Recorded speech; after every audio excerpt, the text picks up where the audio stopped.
Greetings, everyone, and welcome to my new Mysterium teaching and activation series, The 13th Power. This is a continuation of the 11th gate of the star. In a way, it has its own frequency, but the 11th gate of the star was taking us through 11 gates. And it was originally written by me and received by me in 1989 or 1990. I put it into a series 6 years ago, a video series, but I wanted to update it energetically and with better visuals and technology, because when I originally did it, kind of staticky, and I didn't have the technology at my hands that I do now, so I wanted to redo it and make it a little sharper. So that's what I recently did, and you can find that in the portal. But now, in the 21st century, in 2018, I was being guided by Thoth to bring it up to date, to bring it into a new frequency. So we now go to the 12th gate and the 13th power, which you can consider sort of like a capstone. But what is the 13th power? What is the energy of it? What does it mean? And this is why I was being guided to do this whole series, touching upon certain aspects of energy and frequency and quantum science that takes us up to understanding what indeed this 13th power is and why it's entering into our field now in the earth. So we begin with understanding the inscription of light. It's also called by Thoth the signature, light signature, or signature of light, or sometimes doctrine of signature. But we're going to sort of stick to more or less the title, the term of the inscription of light.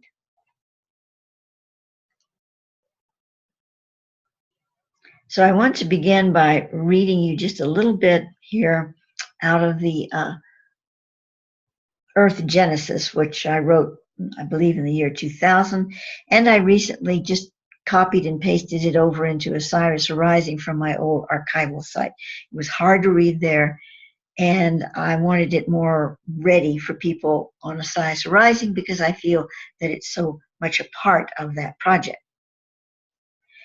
So I'll have a link to it where, where this video series goes for the portal members. But I wanted to read this part. First of all, Thoth in that had divided the epochs up into certain ones, and the Hyperborean epoch is the plane of pure manifestation through light inscription where thought can create form directly. This was one stage of our descent into matter from the lotus reality. I'm not going to get into all of that too much because that's really another topic, and as I said, I'll put a link to that with this video series. But I wanted to read out of that certain pieces. So the Hyperborean epoch is the plane of pure manifestation through light inscription where thought can create form directly. So the light inscription is sort of a vibrational table of organization. And everything within that light inscription is inscribed into light. Now, we still, in a way, have that within us, in our DNA, because the DNA is not just physical, it's universal, cosmic, quantum, but we're just not tapping that frequency. So the light inscription, if it were fully unfolded in our DNA, open to receive, we would find ourselves in a light inscripted world. But because it's been folded inward, like the closed hand, we are not receiving it. Only in little tiny increments, perhaps, but not, a real receipt, full receipt. So, I'm going to read you about the Adama level. The Hyperborean was first, and there were several other epochs under that. And then we come to the Adama, which is the cellular fire. As a result of the breaking apart of the supra-being Adama, a charge is sent through the time-space of Earth, excuse me, and is received as divine fire into the cells of the Nathana. Now, the Thana and the Solomons, these are names that Thothis is simply given, these two soul choices, where souls moved into certain frequency and experience.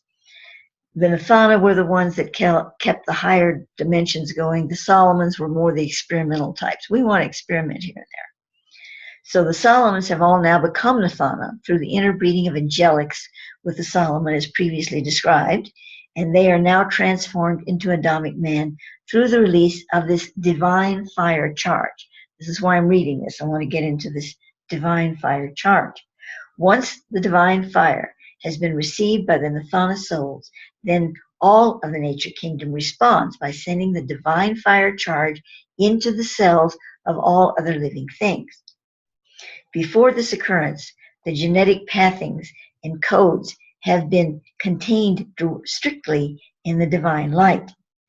At this point, the divine light becomes more engendered with a response to matter through fire, and the fire is contained within fields of matter, and these fields of matter are the morphogenetic fields of the cells and all living organisms. It is important to understand that previous to the receipt of divine fire at the level of the cellular morphogenetic field of resonance, the cellular component contained a certain aspect of self-aware or I am consciousness, but the individual cells were not aware that they existed as singular manifestations of a whole. With the advent of the receipt of divine fire, each cell then became indelibly inscribed with the I am presence. The cetaceans embedded divine fire into their cells within the earlier period of the Eros epoch, but this was accomplished through the development of a separate entity from the rest of the earth experience, and is not a part of the I am individuation of the earth as we know it. In other words, the Adama cell of consciousness was not part of this dynamic directly. Now, there's a lot of information here, a lot, and it attaches itself to what we're talking about here and where we're going to reach this 13th power understanding. So let's look at it a bit. The cetaceans are not part of our divine fire field. They're related to us very strongly in the lotus reality. But when we all came down the pike and we got here into this earth dynamic that we're talking about and showing how it was created, the cetaceans said, whoa, wait a minute, I'm out of here.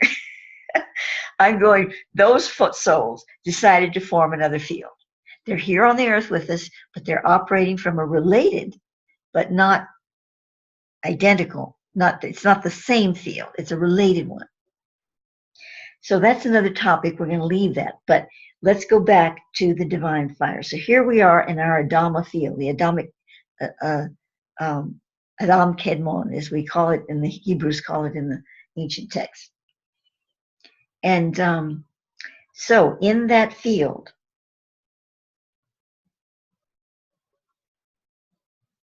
with the advent of the receipt of divine fire, each cell then became indelibly inscribed with the I am presence.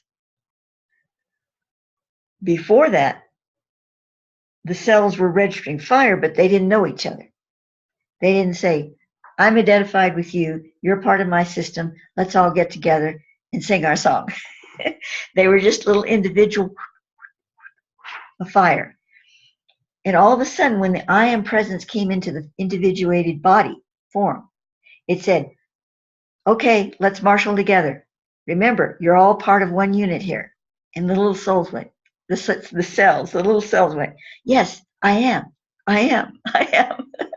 It's kind of putting it in a comical way, but that's what happened. So then we became an I am presence in the body. Without that, we can't return to the light frequency we were in before because we don't have a pathway to do so. So that I am was very present for us at that time. But as we went further down the pike into the physicality, we largely, not entirely, but largely lost that I am directive. And then we began to separate from the inscription of light. It's kind of which came first, the chicken or the egg here, because the inscription of light started to dim, so we started to lose the I am frequency. And as we lost the I am frequency, we lost more of the identification with the inscription of light. You see, so it kind of kept moving down that way, where one disintegrated the other, you know. Now, we are not entirely out of our inscription of light, of our divine signature, but we are so far down, so far removed from it, that there's just this tiny little glimmer going on. Yet it's all in the package. It hasn't left us. We just have put a seal over it, you know, a dampening to it, so that it's not firing up. It's just sort of there, you know, underneath the cells, kind of just barely in frequency, you know. And we need to bring it back and fire it up. So let me put on pause a moment. I'm afraid there's always a little jump on the video when I do that, but I really do have to pause here. So now this brings us back once again to the IMSTR molecule. I know there are some topics that I keep going back to again and again in my teachings, but it's because they're so prime for the work. You know, they relate to just about everything I'm talking about here. So I have to go back to it again. We're just going to touch into this a little bit here. The IMSTR molecule is the divine seed. It is in constant quantum state, so it is not to be found at any one point of the body. It is all in all places at once, and no place specifically. Now, I'm going to stop for a moment to say that although it's not mentioned in any of this, the pineal gland is the charger that brings the quantum field of the IMSTR molecule into play. So the IMSTR molecule is not inside the pineal gland, and it's not even exactly produced by the pineal gland, but its quantum field is. The IMSTR molecule, Thoth calls it a molecule, but it's a quantum spherical presence. You can see it here with the tetrahedron inside it, because it's blinking, it's flashing and changing constantly. It comes from the universal dynamic that we come from. It is brought into play within our bodies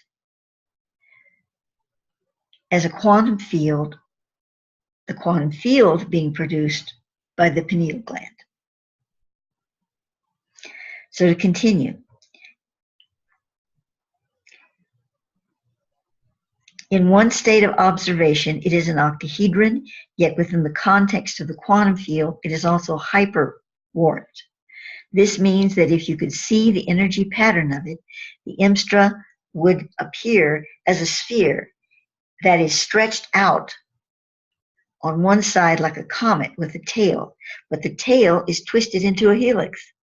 This helix is being twisted two directions at once, creating a flashing dynamic between multiple dimensions. It is not just flashing in and out of two separate dimensions.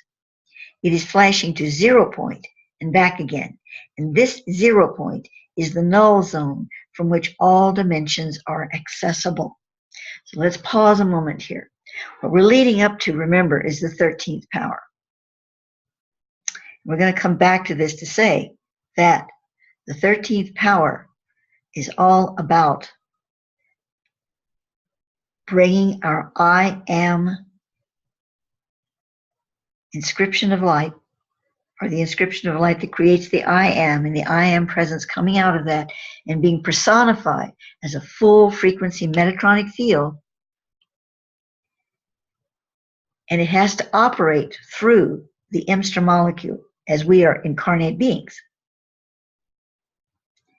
So when our Imstra molecule is completely operative within our systems, we will have this dynamic completely operative and flashing to 0 point and back again. And the 0 point is the null zone from which all dimensions are accessible. Thus, all dimensions are accessible to us. Now, when is this going to happen? Practically speaking, not tomorrow. However, we got to work at it, folks. By work at it, I don't mean in a feverish pitch, but by aligning ourselves to this understanding, where it comes from, how it operates, and how we can develop this in our being. Now, I'm speaking here as a teacher of the, oh dear, these little things flash up on my screen all the time there, of the Mysterium teachings. Okay, so I'm coming from the perspective of wording, the language, the understanding that I'm bringing through and I'm working with. That doesn't mean people that aren't reading this or understanding what I'm bringing through are not going to reach this point, you know, in another way. But I'm here, I feel, to teach it in this way. So here's what I'm presenting to you as a way to access the understanding, the knowledge, and the inherent feeling of this potential. Understand that when the more people that can bring an understanding of it, whether it's through this wording or another, into their field, the more other people that are not going to ever have access to this at all in any form. And I'm speaking of words, understanding, knowledge that you can read and reference and that sort of thing. Those people are going to be helped to receive it without having to do this. Because human being, the state of humanity, is spread out all over the place. And we can't all just come to one base and feed from one cup. And there are a lot of people that can barely get to the watering hole, if you know what I mean. Not because they're stupid or undeveloped emotionally or spiritually. A lot of times it's just because they can't get there. Their life situations have placed them in modalities, programs that don't allow them to reach that watering hole, or just barely. So because we spread ourselves out very thin here, and we did it to ourselves, we have to realize that the person that's furthest away from that watering hole is our responsibility, because we made it to the watering hole.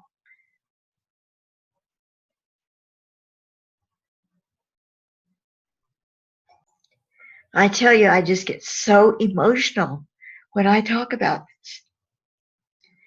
And this didn't used to happen to me because I think we were further away from it.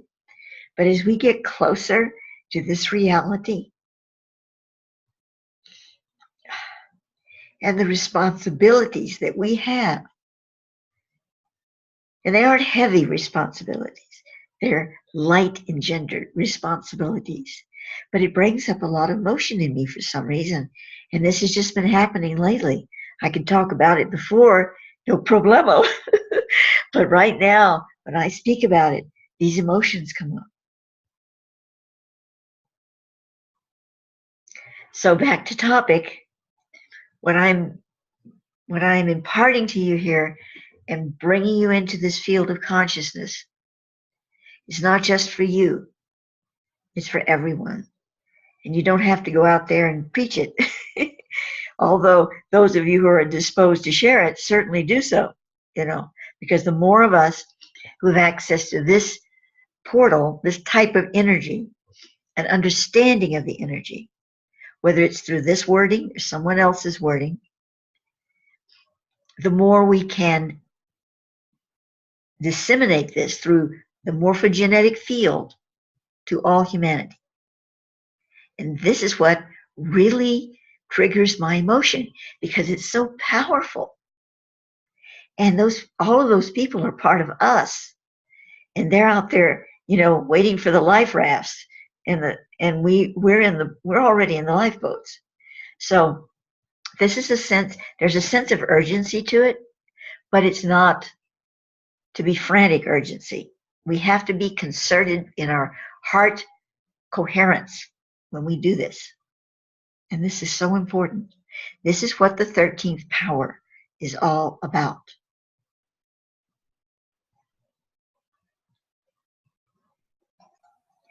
So I'm going to read just a little more here about the intramolecule, since it is such an important factor of all of this. The molecule of the instra is a membrane composed of N-state, non-atomic substance. It is the purest of ethereal-based crystal.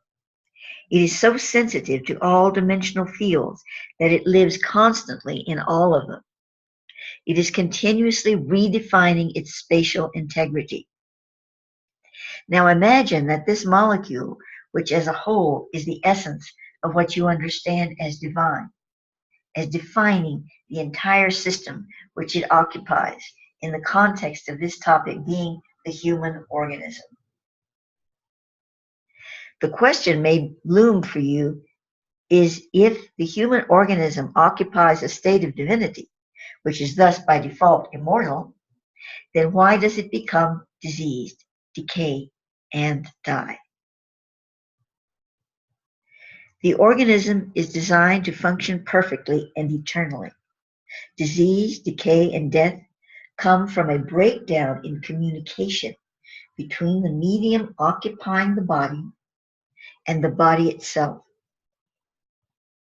The incarnated intelligence in the body, designated by the soul, is not fully attentive to the God channel, as we shall call it.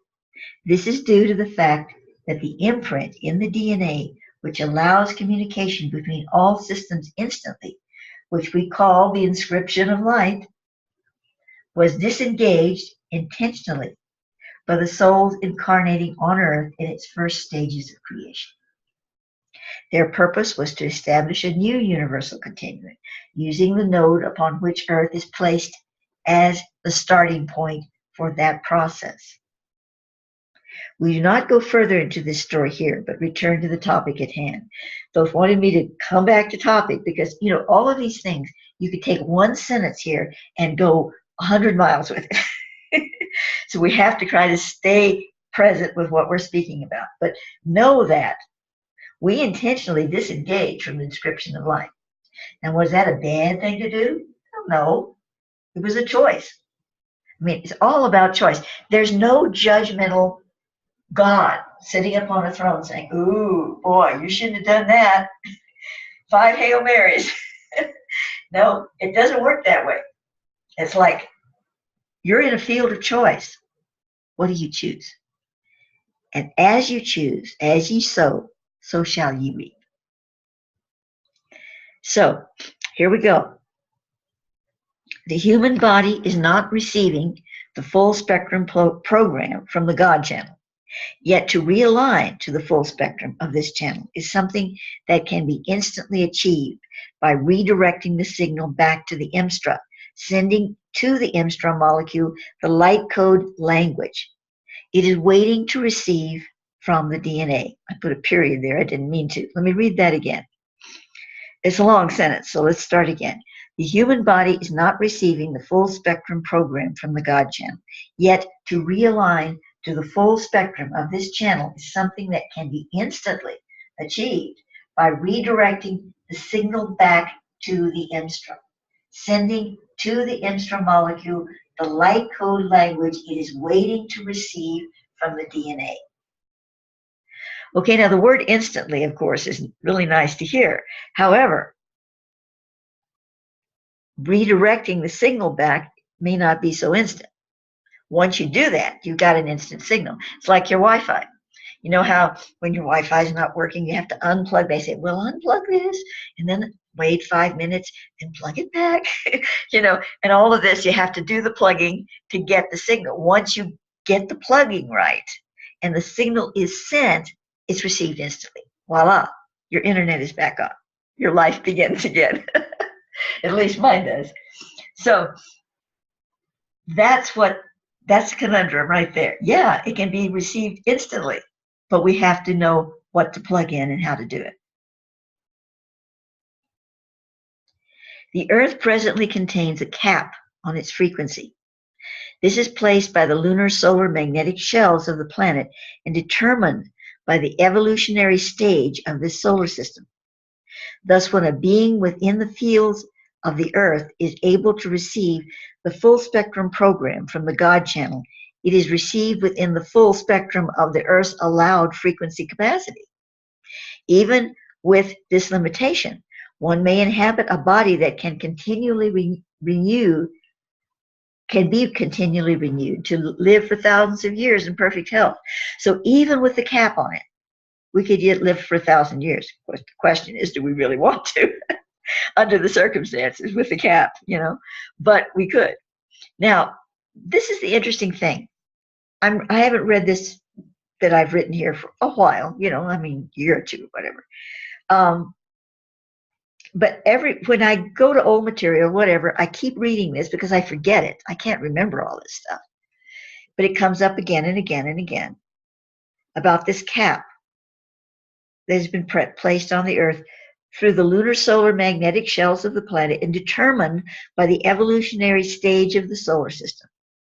Now, in other passages that I read, it states a little more about this and says that our consciousness spectrum, because we are the creators of our hologram of the universe, or co-creators at the very least. So the evolutionary stage of the solar system is determined by us. Now you'd say, well, what about Venus? What about Mars? Oh, they have their own solar system. You see, the hologram, the holographic field, this Earth creates. So Venus is different. Mars is different. Every planet in this solar system has their own solar system capacity. If they're operating within their true planetary field. You see, we're looking at Mars from our solar system. We're looking at Venus from our solar system. No wonder it looks dead. We are the center of life here. If we were on Venus, the true Venus, its planetary living frequency, we'd look at Earth and go, ooh, who wants to live there? It's all dead and dried, or it's full of lava or whatever. We would not see it the way it is here now. So this is what is happening with this. Let me get back to my focus here. Oh, the cap. So we can, if we move our consciousness into a certain state of resonance, our solar system evolutionary stage moves with it. And as it changes, the cap is released or moves to another stage, a much higher stage. Now, when we move into the new Earth star, all of that just goes. We have a new field, a new reference, a new base level. Everything changes. But we're not there yet. And we can't just sit around waiting for it. We've got to take action. And this is part of our action to get there, is to work with these things and to help bring the frequency of the cap to a higher level. So we've got a higher station to work with. And as we keep moving that cap up, then the pyramidus radius matrix, that is our staging platform, has a greater mobility and a space to operate within. Now, again, I don't want to get off too far on these things. It's just so easy to do and to not stay on point here. But that is a necessary understanding, because when we're working with the 13th power, we're working with these things, changing these things, moving these things into a direction that helps us facilitate our launching pad so that we can move into the new Earth star, consciousness, frequency, hologram, all of those things. Okay, so let's get back here. There are foods and elixirs, energy capacitators, devices, and techniques which can place one in the M transfer zone. M transfer meaning the path through which the human being, all aspects of that being from physical to non-physical, freely transfers DNA information in full spectrum light language to the Imstra molecule. The molecule in turn answers and redirects the consciousness of body intelligence to its path. It is likened to two whales many miles apart, communing by sending signals of vibration through the great body of the ocean currents. Now, all these energy capacitors, elixirs, foods, techniques are all great, and they can definitely place one into the M transfer zone. But if you don't do them with the heart resonance field consciousness, if you aren't already to some degree in that field, then you're not going to connect. You're not going to make the connection, even with all these techniques. But it's unlikely you would pursue these techniques. You would pursue these foods, these elixirs, and be willing and wanting to expend your time, energy, finances to get into them if you weren't already ready to receive that M transfer. I mean, if you just grabbed somebody off the street that was, into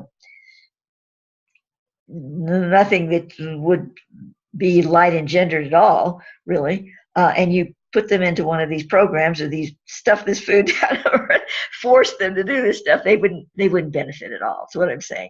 But if you're drawn to it, you're obviously being drawn to it because you're going to benefit from it. Okay, that was a long way to say it, but anyway, let's continue. Question. There is entropy all around us, not just the human body, even in the cosmos. How does this fit into the picture you have presented to us here? And Thoth states, all around you, the living creatures, the whole dynamism of the planet you dwell upon, and the cosmos about you, all this you interact with, view, and study from the position of the orotron or half-light spectrum. In the complete Metatron or full light spectrum, it would exist for you quite differently. There would be no entropy. The ants at your feet would glow with immortal beauty. Question. Is the Imstra molecule within all living things? Both answers, it is. However, it varies in type depending upon the species. That is, there's a different defining register within each species. And my question is, when the Earth ascends into the new Earth star, in what you are calling the World System 2 operational system, will the cap on planetary frequency be removed?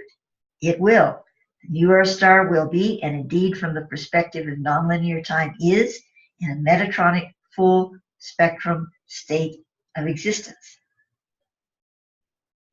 Now he qualifies it by says, indeed from the perspective of nonlinear time, because the metatronic full light state of existence has its qualifications as well. It is a full field, but it's not like, you open the barn door and just all the horses run into the field at once. There's a capacity, a frequency, a operational agenda, divine agenda of that field. So the Metatronic full spectrum has its qualifications, but it's, just one little tiny bit of that field is just immense, enormous. So that said, let's go to the next question. What is the main difference between scalar energy and what you're calling the Ein Sof ether? Scalar energy is energy. The Ein Sof ether, or ether, is not. It simply is. It is the intelligent godness. The Imstra molecule is what you might call a control panel in matter to communicate it through all matter as a signal for the Ein Sof ether itself. Is not a way, I'm mixing my words here. Let's start over again. This is easy to do with this kind of material. Okay, let me start again. Scalar energy is energy. The Ein Sof ether is not. It simply is. It is the intelligent godness. The Imstra molecule is what you might call a control panel in matter to communicate it through all matter as a signal. For the Ein Sof ether itself is not a waveform, You know, that sentence isn't very good. I ought to rewrite that. But let me just talk it right now.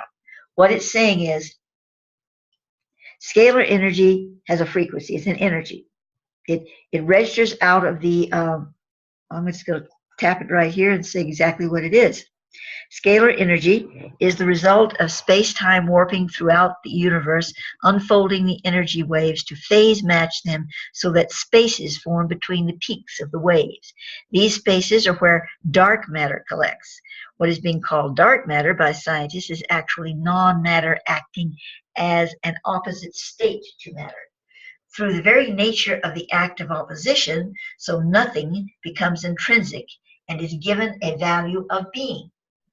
Scalar waves allow dark matter to become intrinsic and of specific value in relation to energy.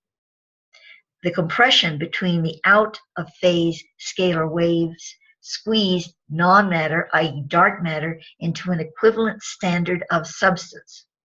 Scalar energy fields, then, are beyond linear programming and thus open the door to entire worlds of as yet unexplored regions of the invisible universe to humankind.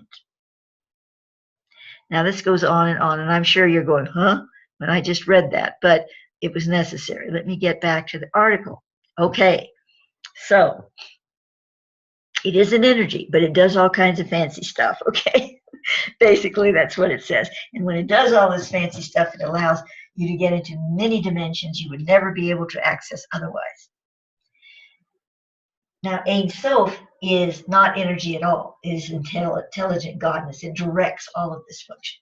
So that's the simple way of putting it. From my 1990 writings, Imstra, the molecule of light that is being sent through the Metatronic spiral, built as a house of light from the miracles of light, that's a whole other topic, to become an etheric molecule in DNA, RNA, helix of humanity. This is the molecule of the Christ body within us, being brought into manifestation within our matter body. The geometric for the Imstra is the double octahedron. A single octahedron, or in one dimension, a diamond shape, is the image vector for the Ennead.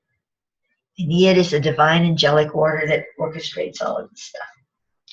Within the doubling of the octahedron, two octahedrons touching at one at their apexes, a centrifying axis is created at the juncture, this being the actual seed dynamic of the molecule, the grail of the body's questing for light communion. It is at the center of the Imstra that the consummation of light and matter abides. It is from the Imstra that we will come to build our lighted house through the light molecules infusion into our blood via the Deborah Holarian. Oh, that's another thing. But it's just a field of light dynamic that operates and creates this Imstra light path into our blood. From this transformation will arise the sapphire blood of angels within the daughters of men. This is the pure gem body is created through this sapphire blood. Now, okay, let's look at this for a moment. I'm going to pause while I study what I want to say to you here. Oh, I just wanted to qualify that many times Thoth says that there is no matter and spirit division. He relates to it in this way in some places here to give us an understanding so we can understand what side of the coin we're looking at, you know, spirit or matter. But he's saying from the higher levels of perception, matter is simply a denser spirit. In other words, it's all one frame of quantumizing, but it comes down and down and down and down until we get to what we call matter. But he likes to state every once in a while, realize that matter is just more condensed spirit. So I thought I'd bring that up for the moment. Now I know a lot of this is really difficult to understand in words. We're talking about science here, like opening, you know, a journal on scientific discovery or something. And it has its words because it needs those words to be able to qualify and quantify what's going on. And I don't expect you to understand all of this because you haven't read 50 years of my work. But if you can just feel it, listen to it and feel it, because it has intelligence. It is a science, and any science, it's genuine science, has intelligence within it. And if you just listen to it and let it absorb into the cells, you're getting the rhythm of it. You're feeling the experience of it. So that said, because this is so important, I'm going to read this first part again. And go with me now as a feeling of what is being said. IMSTRA is the molecule of light that is being sent through the metatronic spiral, built as a house of light from the miracles of light, to become an etheric molecule in the DNA, RNA helix of humanity. This is the molecule of the Christ body within us, being brought into manifestation within our matter body. The geometric for the IMSTRA is the double octahedron. A single octahedron, or in one dimension, a diamond shape, is the image vector for the Aeneid. This is the divine accord. With the doubling of the octahedron, two octahedrons touching at one of their apexes, a centrifying axis is created at the juncture, this being the actual seed dynamic of the molecule, the grail of the body's questing for light communion. It is at the center of the IMSTRA that the consummation of light and matter abides.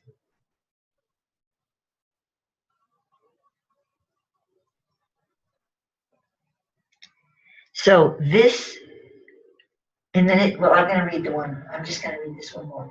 It is from the IMSTRA that we will come to build our lighted house through the light molecules infusion into our blood via the Deborah Hilarion. But forget that part. Just say through the light molecule infusion into our blood.